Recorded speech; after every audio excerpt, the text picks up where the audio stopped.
back.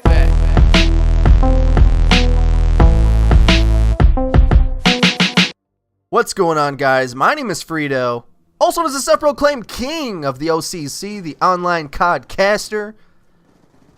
Okay, I'm just joking. I'm not really the king, but that's the intro I use on my channel, and old dogs can't learn new tricks. I don't know what else to say to fill that spot. It's kind of like my little trademark, so I figured I'd run it over here, even though it makes no sense because I'm brand new to the esports scene. You've probably never heard of me at all, but I hope to make a good impact in a big way as soon as possible. So this video, we're going to introduce myself, how and why I am getting into Call of Duty esports, as well as let you know what I'm going to be bringing to this channel for you lovely viewers. So first of all, before we get into all that, let's talk about this gameplay real quick, because I don't know if I'm going to have time to actually talk about it at all, so let's knock it out real quick. This is League play using the semi-auto FAL.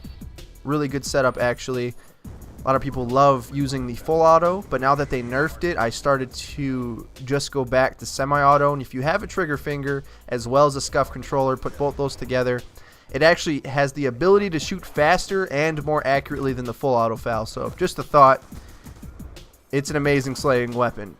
But I don't know if it's overpowered or not. I guess we can have a discussion about that in the comments. But also, I drop a lodestar in this game, which would be nice if I have time to talk about, but let's get into all the important things first.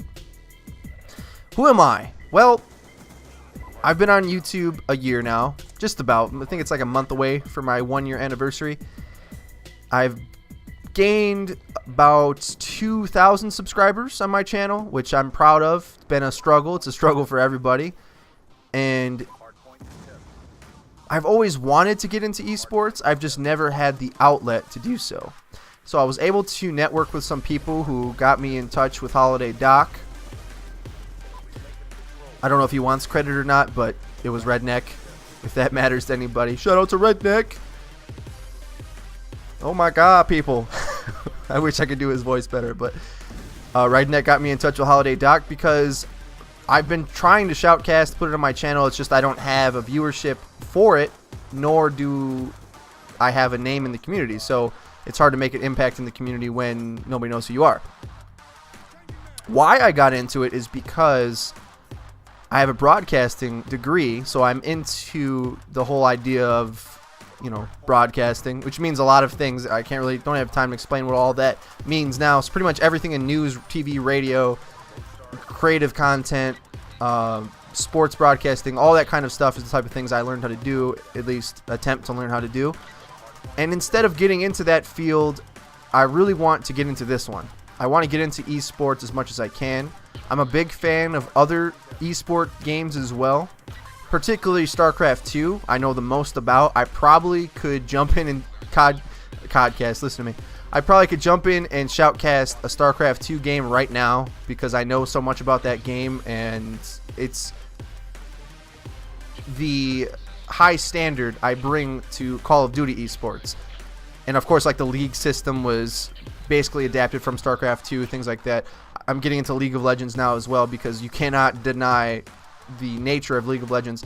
But what I want to do, instead of just hopping on the bandwagon of all those other games that are successful right now as esports, I want to help build this one because COD is my baby. Well, it's not my baby, but it's my home, I guess is the better word to say. It's where I'm comfortable, it's where I'm the best player at, and it's what I understand the most. I think we need to do the best job possible, the casters and the competitive community, in building it, as well as getting people to understand and respect why it's great, because there's a lot of naysayers out there. We all know it's true, but luckily this time the developers are on our side. So joining a channel like this, where that's essentially the goal, to grow esports and have a centralized location, I'm 100% for it, and I'm really excited to be on board. So that's how I'm getting into it. The style I wanted to sort of emulate is combined football broadcasting with the things I've learned from watching a ton of StarCraft 2 shoutcasters. Look, I said it again. Codcasting. I cannot say the word shoutcasting anymore because I've been brainwashed into saying codcasting.